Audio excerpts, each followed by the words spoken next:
Hi guys, welcome to MYVIRGINKITCHEN.com blog number 18. Today we're going to be making a rice pudding. Very exciting. I used to love rice pudding as a kid, I still love it now. So we're going to make it with a teeny bit of a twist. This one is pineapple and raisin rice pudding. There's my picture of a pineapple and a raisin, which is basically just a black marker pen to back up. Recipe number 18. I used to love rice pudding as a kid. My mum makes the best ones, and like every Saturday afternoon we'd be sat down watching Gladiators with my sisters, and a big bowl of rice pudding. So it brings back some good memories. So hopefully I can try and make this one. The recipe doesn't seem too bad, so we'll see how it goes. As usual, just want to say thanks to Fredless for sending me this t-shirt in. That one's about animals with eye patches on. It's pretty cool actually, a bit different.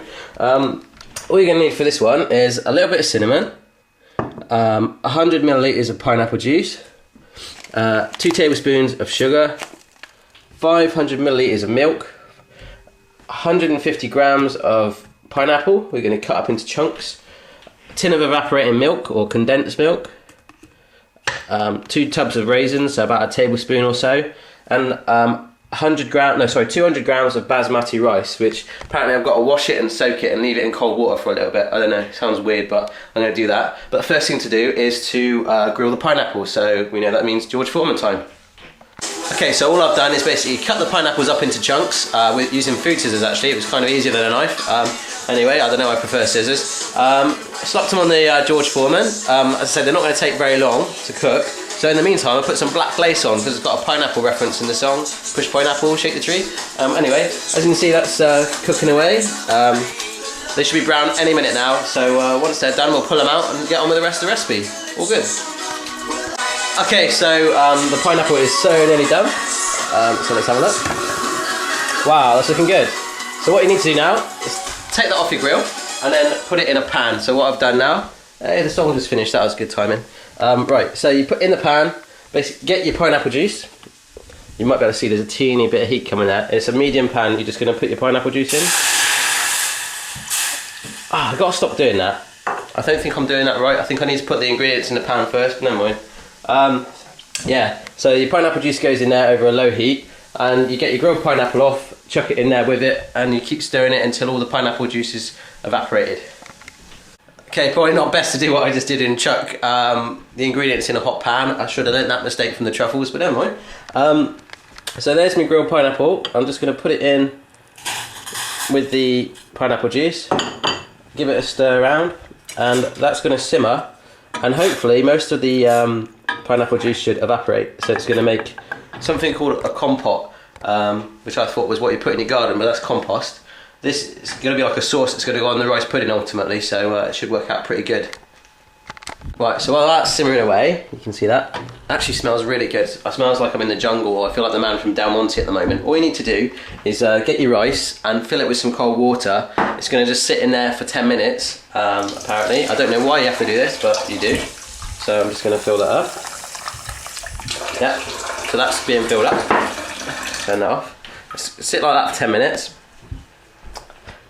And then in a minute we're going to put the milk on to boil and add the rice to it. So I'm going to probably give that a stir because it's floating a little bit. Looks like a scene from Titanic or something at the moment. Anyway, I'm going to mix it all together in a minute when I put the milk on, and then we'll see how it goes.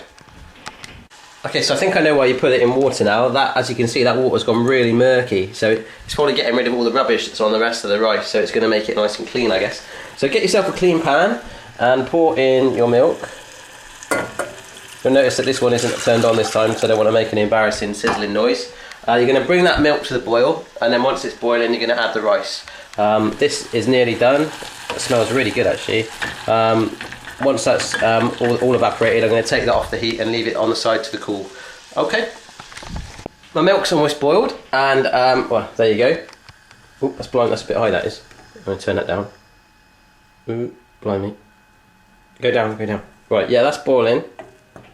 And if anyone like me, I quite like a glass of hot milk, so you could just drink that now if you wanted. But if you're going to stay with it and try and make the rice pudding, what you do is that's boiled, and I've turned the heat right down now. You need to drain your rice off, so let's do that.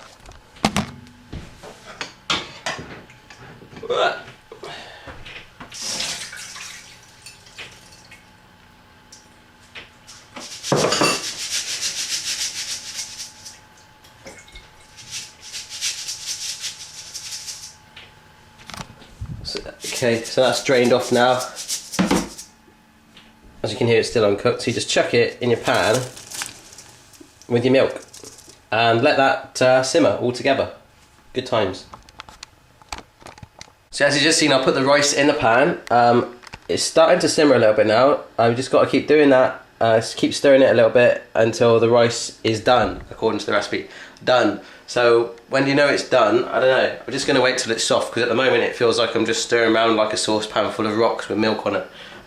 So I'll just keep stirring it and let you know when it all becomes good. That's been like a good 10 minutes, and that's what the rice looks like. It's all absorbed, the milk has all absorbed it, and I've just tasted it, and it's all soft and nice, so it's all good. A little bit bland, if I'm honest, and it does look a bit like a maggot festival in there. So what we need to do now is pour in the evaporated milk, your whole tin, in there like that, and your 2 tablespoons of sugar, and your raisins. Give that a good stir around, and then you don't need to put that on a heat, just keep stirring it around until it's all mixed together. Put a bit of cinnamon on it, and then it's all done. Right, so the moment of truth. Let's get this out. I've stirred that all together. It smells like rice pudding. I hope it's going to taste like it.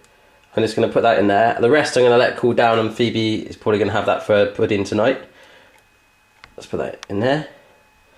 Cool. So that's that there. I'll get my cinnamon, put it over here. Exciting, huh? So there's my rice pudding. Wow, that looks delightful. So what you need to do now is get a little bit of your pineapple compote, or whatever they call it, and just put a little bit of that on top. Try and get a little bit of the sauce on there, I think, because I love my pineapple. So that's on there like that. And then finish it with a little bit of cinnamon. See how artistic that is, like a brown strip right across it. Never mind. I'm going to give it a try.